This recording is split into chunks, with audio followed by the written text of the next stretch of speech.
el concepto de avivamiento no es el excluyente concepto que generalmente se tiene, que son los avivamientos eclesiásticos, que ocurren a partir del siglo XVII, XVIII, XIX, en fin, de XVI, XVII en adelante, que son avivamientos en la iglesia. Pero hay en la antigüedad los mismos conceptos, la necesidad que hemos visto de avivar el tiempo, como decía, clamaba y gemía Habacuc: aviva, Señor, tu obra en medio de los tiempos, de estos tiempos, está diciendo. Vale decir, hace 2600 años, 600 años antes de Cristo, él ya clamaba por un avivamiento.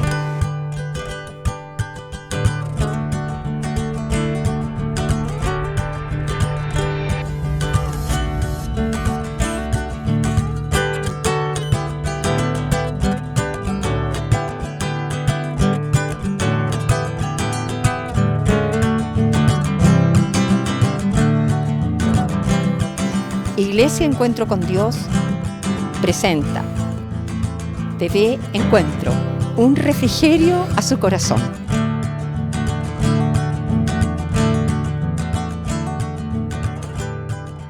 Está la creación con un punto clave, que de todo árbol del huerto podrás comer, le dijo Dios a Adán y Eva, pero del árbol de la ciencia del bien y del mal no comerás. Y lo primero que hace la serpiente antigua, el diablo, Satanás, es poner en duda la palabra de Dios. Y usted lo puede ver en las propias congregaciones.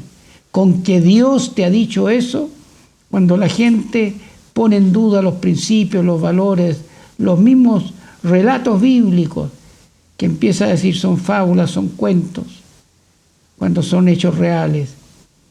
Entonces, una vez que siembra la duda, con que Dios te dijo que no comas esto, afirma después lo contrario. Cuando ya tiene a la persona, afirma lo contrario. Le dice: serán abiertos vuestros ojos, seréis como Dios, y ofrece beneficios, sabiendo el bien y el mal. Vio la mujer que el árbol era bueno y que era agradable a los ojos, y aquí tenemos cómo operan los sentidos. Vio, tomó, comió, dio. Son 4 operaciones distintas. Se escondieron también de la presencia de Dios. Esto es lo más relevante también, cómo el pecado hace que el ser humano se esconda de la presencia de Dios. Y Dios lo llama: Adán, ¿dónde estás tú? Como si Dios no supiera, ¿no? Ahí tenemos la confrontación con la verdad, que muchas veces trae dolores. Por cuanto obedeciste la voz de tu mujer, comiste del árbol que te mandé diciendo: no comerás de él, maldita será la tierra por tu causa, espinos y cardos te producirá, con el sudor de tu rostro comerás el pan, polvo eres y al polvo volverás. Le traza entonces una nueva realidad. Y la desobediencia del hombre hizo que fuera echado del paraíso, y una espada encendida que se revolvía por todos lados para guardar el camino del árbol de la vida. Esa es la pintura magistral que hace Miguel Ángel en la Capilla Sixtina de este evento. Y entonces de ahí, expulsado del paraíso, comienza una nueva realidad.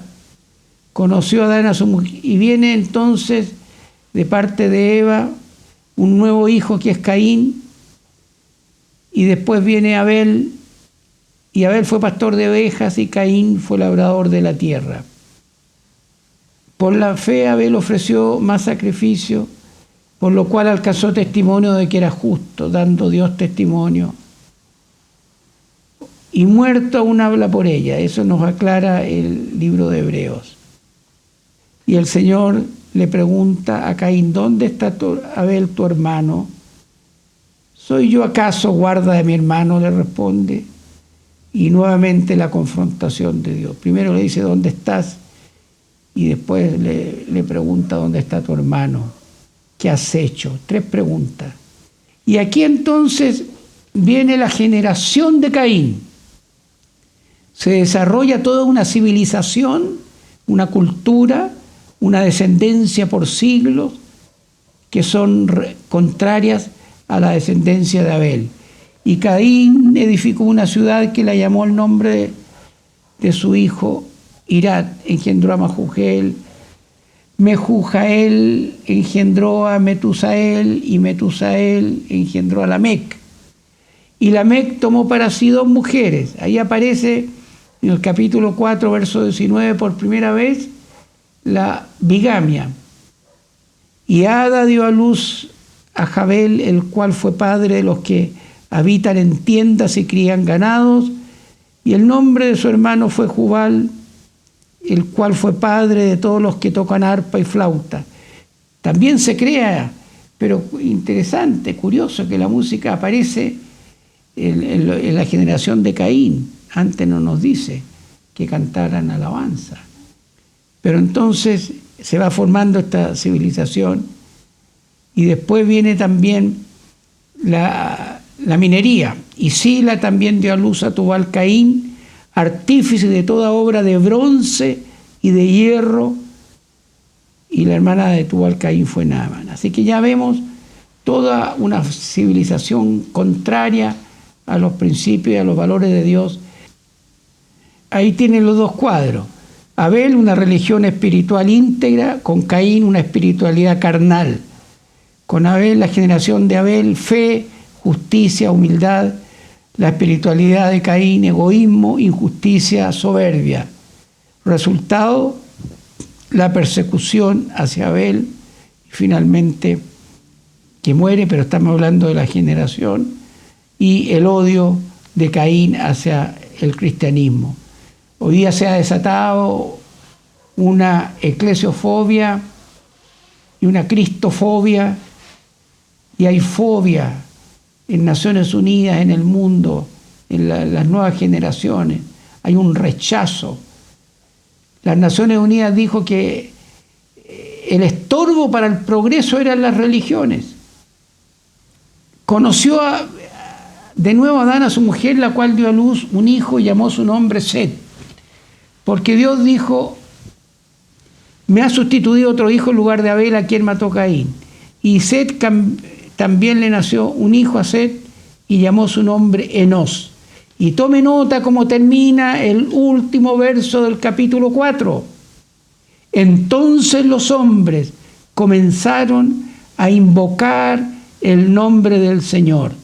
Los teólogos definen aquí el primer avivamiento, que duró muchos años de dolor para consolar a Adán y Eva lo que hizo Caín con su hermano Abel, de la muerte.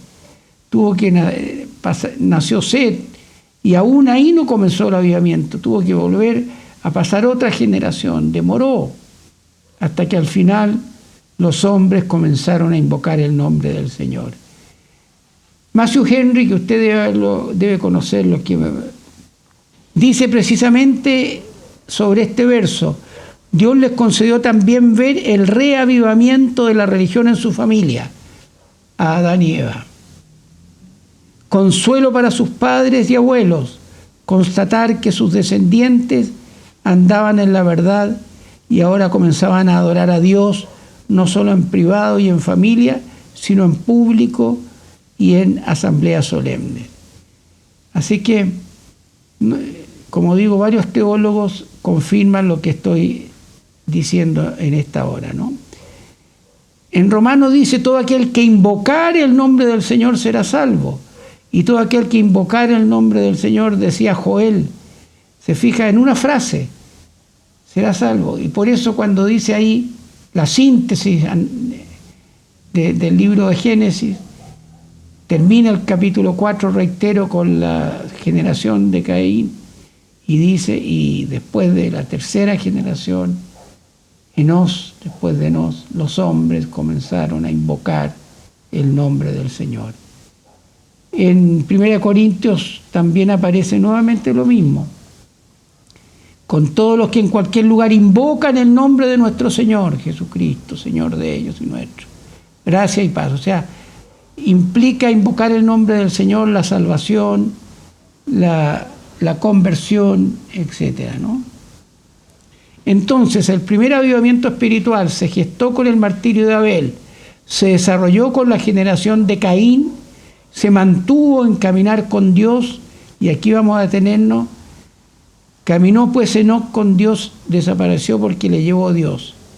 En el 5 empiezan las generaciones, y Cainán, Mahalaleel, Jared, y en cada uno de ellos dice se murió, y habla del nombre del hijo del sucesor, y también se murió.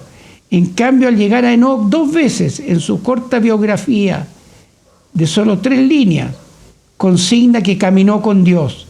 Capítulo 5, 22 y 24. Enoc caminó con Dios y engendró a Matusalén, y fueron todos los días de Enoc 365 años. Caminó pues Enoc con Dios y desapareció porque le llevó Dios. Al igual que Elías, son anticipos de la resurrección. A Enoc se le incorpora entre los héroes de la fe en Hebreos 11. Por la fe Enoc fue traspuesto para no ver muerte, y no fue hallado porque lo traspuso Dios. ¿Cómo podría caminar con Dios si no recibiese instrucciones del Altísimo en relación con el camino a seguir? ¿Cómo aconsejaría Matusalén su generación sin haber tenido una profunda fe? ¿Andarán dos juntos si no estuvieran de acuerdo? Solo el hecho de decir que caminó con Dios es que tenía una relación muy íntima con el Señor, que le iba indicando, como nos dice a nosotros hoy día a través de la Escritura: lámparas a mis pies tu palabra, lumbrera a mi camino. Y por eso los cristianos debemos ser luz en este mundo, en esta tierra. Entonces se apagó en un espíritu mundano. Vio el Señor que la maldad de los hombres era mucha, hacían de continuo el mal, le dolió en su corazón y dijo: me arrepiento de haberle hecho. Pero Noé halló gracia, varón justo, perfecto, en su generación con Dios. Se corrompió la tierra delante de Dios, y estaba la tierra llena de violencia. Y miró Dios la tierra, que estaba corrompida, porque toda carne había corrompido su camino sobre la tierra. Aquí yo veo un avivamiento en la familia de Noé, porque le afectó a toda la familia. Yo no imagino que Noé construyó solo el arca. Lo más probable es que sus 3 hijos le ayudaran.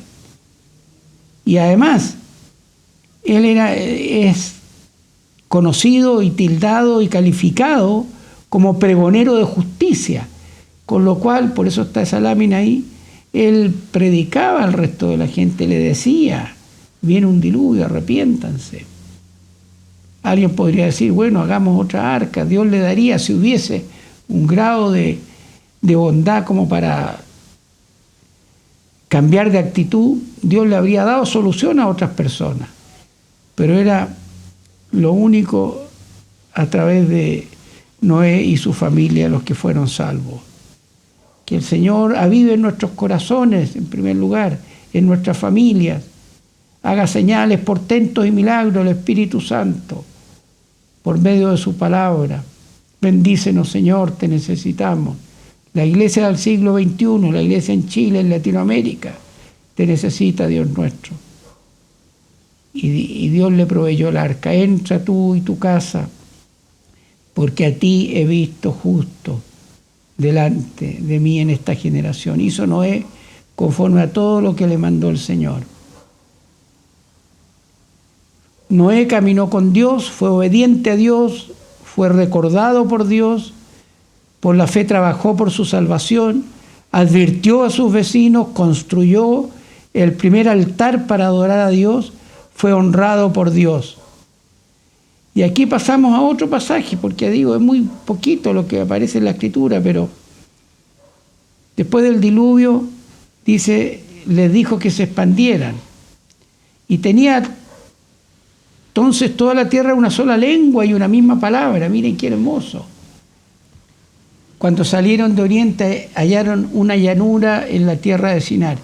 Y ahí tienen un plano que se ve un poquito la geografía y ven el río Tigris, y más atrás está el Éufrates y más atrás el Tigris. Entonces es una región muy fértil. Y lo que dicen los historiadores es que Sem, Cam y Jafet, desobedeciendo el mandato de Dios, o quizás los hijos o nietos de ellos, se fueron y se aglutinaron en esta región de Babilonia, de estos ríos, porque era muy pródigo y muy fácil para la agricultura, se producían, era muy fértil la tierra. Y ahí entonces le vino la vanagloria de edificarse una ciudad y una torre cuya cúspide llegue al cielo, y hagámonos un nombre por si fuéramos esparcidos sobre la faz de la tierra. Quisieron hacerse famosos, ser conocidos en todo el mundo con esta torre de Babel. Y uno lo relaciona con el mismo sentimiento que tuvo Satanás. ¿Cómo caíste del cielo, lucero, hijo de la mañana? Testifica Isaías. Cortado fuiste por tierra, tú que debilitas a las naciones. Tú que decías en tu corazón, subiré al cielo. En lo alto, junto a las estrellas de Dios, levantaré mi trono. Y en el monte del testimonio me sentaré, a los lados del norte. Sobre las alturas de las nubes subiré. Mire qué soberbia, qué orgullo. Querer estar en lo alto, ser semejante, estar ahí en el lugar de Dios, ¿no? Y por esa razón cayó, ¿no? Bueno, Dios le había mandado a los hombres crecer y multiplicarse, y ellos se concentraron aquí en esta tierra, y de ahí viene, para detenerlos en esa obra, es donde viene la dispersión, y las diferentes lenguas se desarrollan después de la Torre de Babel, ¿no? Ya con año 2000, Dios le dice a Abraham, vete de tu tierra, de tu parentela y de la casa de tu padre, en el llamado Abraham, y a la tierra que te mostraré. Haré de ti una nación grande, te bendeciré. Bendeciré a los que te bendijeren, y los que te maldijeren maldeciré. Y serán benditas en ti todas las familias de la tierra. Gloria al Señor. Hoy prácticamente en los 5 continentes, en casi todas las naciones, se proclama, aunque sea en forma clandestina o la iglesia subterránea, pero cada vez más se divulga la palabra de Dios. Y aquí, hace 4000 años, este santo varón recoge esta misión de formar un pueblo y una nación de parte de Dios. Bueno, Abraham traspasa la fe a Isaac, Isaac a Jacob. Jacob, en medio de la angustia y pena de muerte, tiene una visión celestial, una escalera al cielo. Aquí tenemos un avivamiento personal. Él está soltero, solo, va arrancando de la amenaza de muerte de su hermano, va hacia una tierra donde tiene unos parientes, según el consejo de su madre Rebeca. Y ahí el Señor se manifiesta en su vida y ve una escalera que llega hasta el cielo y ángeles de Dios que suben y bajan por ella. Qué consuelo, qué esperanza. Las manifestaciones de Dios en nuestro corazón. La integridad de José le hace tener varios avivamientos personales y familiares. Ya pasamos de Jacob a José. Pero después los 10 hermanos, porque no había nacido todavía Benjamín, o era chico, no había nacido. Entonces 10 de los hermanos tienen envidia porque Jacob tenía preferencias hacia el hijo que tuvo con Raquel tardíamente, porque en los primeros años era estéril. Y le había tejido un manto muy bonito, y él había tenido sueños que se inclinaban las espigas hacia él. Entonces lo vendieron por envidia a sus hermanos, quisieron matarlo, pero uno de ellos se opone y finalmente lo venden unos mercaderes, y llega él a Egipto, y en Egipto padece una y otra prueba, pero nunca falló en su integridad. Pero ahí están estos avivamientos personales. Imagínense el minuto cuando él está en la cárcel y interpreta, le da el sueño y lo vienen a buscar y le dicen que sale a libertad. O de José cuando lo ponen de primer ministro. Tiene que haber sido un impacto en su vida tremendo. y con mucha humildad, con el dolor de cómo pensaría que feliz estaría mi papá, diría él, de saber que mire cómo Dios me ha honrado, cómo compartiría toda esta bendición con mis hermanos, pensaría. En la soledad, sin saber ni imaginar que el día de mañana podría volver a verlo.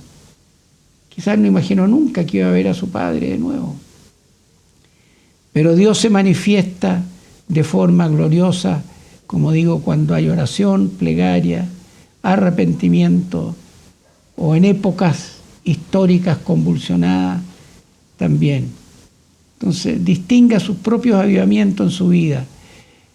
Como le dijo José a sus hermanos, ustedes pensaron para mal y Dios lo convirtió en bien, porque a raíz de eso es que entró toda la... Pero lo transformó en bien, no para justificar la maldad de ellos, sino que por la integridad del que fue acusado injustamente y maldecido y atacado y hasta la muerte, ¿no? Hasta querer matarlo. Entonces también Moisés tiene que haberse preguntado muchas de estas cosas. 40 años no son 4 días ni 4 años, es toda una vida. Y ya pasaba la vida y de pronto, en una zarza ardiente, dije, voy a ver esta zarza que no se consume. Ustedes han visto cómo se consumen las zarzas, en un instante, rapidísimo, y no se consumía. Ardía, y va y se acerca. Y entonces Dios le da la tremenda misión ahí. Y viene todo el tremendo episodio que no sabemos cuánto puede haber durado. Pero todo era una manifestación gloriosa. Cuando extendía su vara, se teñía de sangre el río Nilo, se llenaba de ranas, de piojos. Pero de ahí para adelante ya no pudo hacer más los magos egipcios. El poder de Dios era todopoderoso. Y viene la plaga en el ganado, en el granizo, la langosta. Y al final lo deja irse, ¿no? ¿Para qué decir cuando se abre el Mar Rojo? Espectacular, tiene que haber sido una cosa estremecedora. Bueno, sabemos toda la historia de Moisés, y después sigue su sucesión con Josué. Josué, que también había sido preparado por muchos años. Dios le dice, esfuérzate y sé valiente, sé muy valiente para cuidar de hacer conforme a toda la ley que mi siervo Moisés te mandó. Interesante hacer conforme a toda la palabra de Dios. Cuando parcelamos la palabra, cuando obedecemos solo lo que nos conviene, yo te desafío a que es parte de lo que prepara un avivamiento, de que tú puedas hacer conforme a la palabra que le parece más difícil, más compleja, más difícil de acatar, de cumplir, que tú te hagas el esfuerzo de hacerlo y verás la mano del Señor bendiciendo tu alma y tu vida. No te apartes de ella ni a diestra ni a siniestra, para que seas prosperado en todas las cosas que emprendes. Nunca se apartará de tu boca este libro de la ley, sino que de día y de noche, como lo están haciendo varios de ustedes en este minuto, y estamos acá concentrados orando al Señor, reflexionando en la palabra, y quiera el Espíritu Santo traer cosas nuevas al corazón, ya que muchos de ustedes conocen a cabalidad estos pasajes. De día y de noche meditarás en él para que guardes y hagas conforme a todo lo que en él está escrito. Porque entonces harás prosperar tu camino y todo te saldrá bien.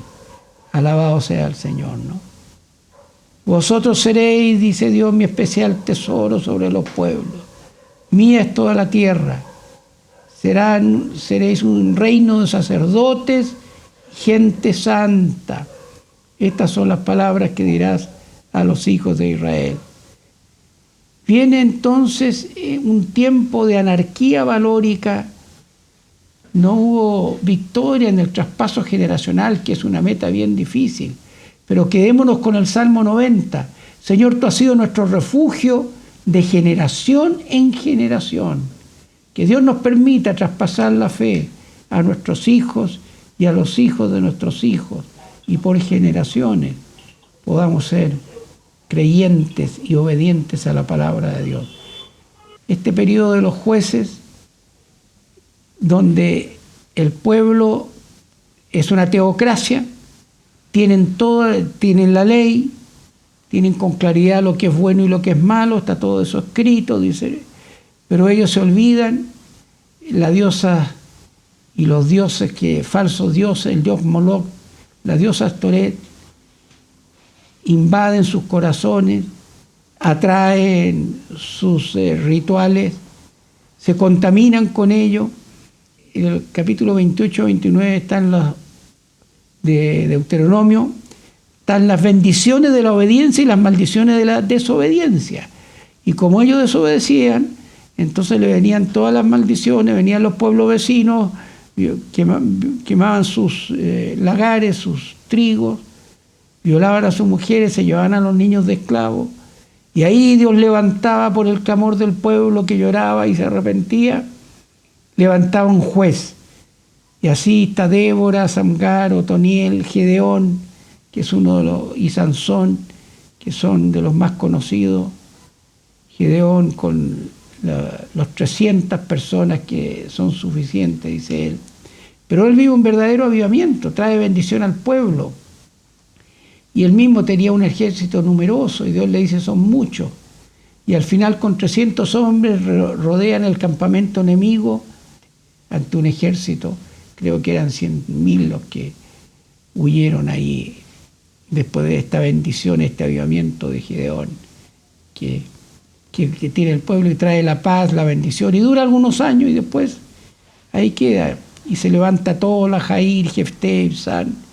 Finalmente, después de Sansón, está Elí, que ya entramos en el libro de Samuel.